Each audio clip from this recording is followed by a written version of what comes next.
ইরানে মার্কিন হামলার প্রতিশোধস্বরূপ এবার ইসরায়েলে হামলা চালিয়েছে ইরানের এক বন্ধু রাষ্ট্র। কয়েক ঘণ্টা আগেই এই হামলা চালানো হয়েছে।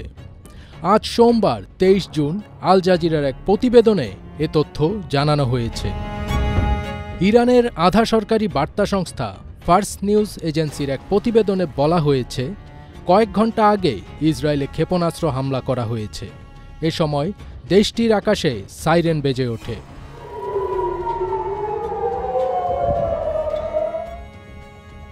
তবে এ হামলা ইরান থেকে চালানো হয়নি, ইয়েমেন থেকে করা হয়েছে এই হামলা।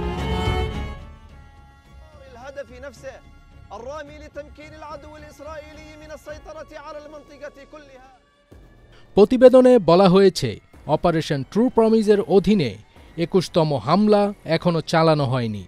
এর আগে ইসরায়েলি সেনাবাহিনী জানায় ইরান থেকে ক্ষেপণাস্ত্র হামলা করা হয়েছে, তবে এ হামলায় তাৎক্ষণিকভাবে ক্ষয়ক্ষতির পরিমাণ জানা যায়নি। এদিকে হামলা চালিয়ে ইরানের পারমাণবিক জ্ঞান ধ্বংস করা যাবে না বলে মন্তব্য করেছেন ইরানের পারমাণবিক শক্তি সংস্থার মুখপাত্র বেহরুজ কামালভান্দি। ইরানের রাষ্ট্রীয় বার্তা সংস্থা IRN-এর খবরে একথা বলা হয়েছে।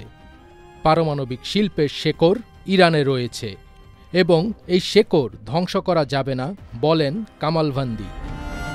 এদিকে ইসরায়েলের বিরুদ্ধে শাস্তি অব্যাহত থাকবে বলে প্রতিশ্রুতি দিয়েছেন ইরানের সর্বোচ্চ ধর্মীয় নেতা আয়াতুল্লাহ আলী খামেনি। ইসরায়েলের সঙ্গে যোগ দিয়ে ইরানের পারমাণবিক স্থাপনায় মার্কিন হামলা চালানোর পর এটি তার প্রথম সামাজিক যোগাযোগ মাধ্যমে দেওয়া বিবৃতি। সামাজিক যোগাযোগ মাধ্যম এক্সে পোস্ট করা এক বিবৃতিতে তিনি বলেন, জায়োনিস্ট শত্রু একটি বড় ভুল করেছে, গুরুতর অপরাধ করেছে।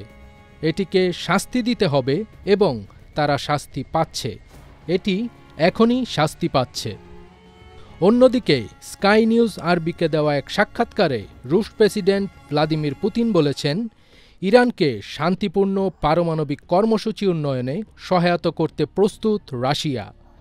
তিনি বলেন, রাশিয়া এবং আন্তর্জাতিক পরমাণু শক্তি সংস্থা এমন কোনো প্রমাণ পায়নি যে ইরান পারমাণবিক অস্ত্র তৈরি করছে।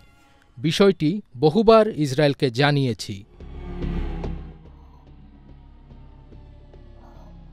ফজবির তাজ, ATN বাংলা।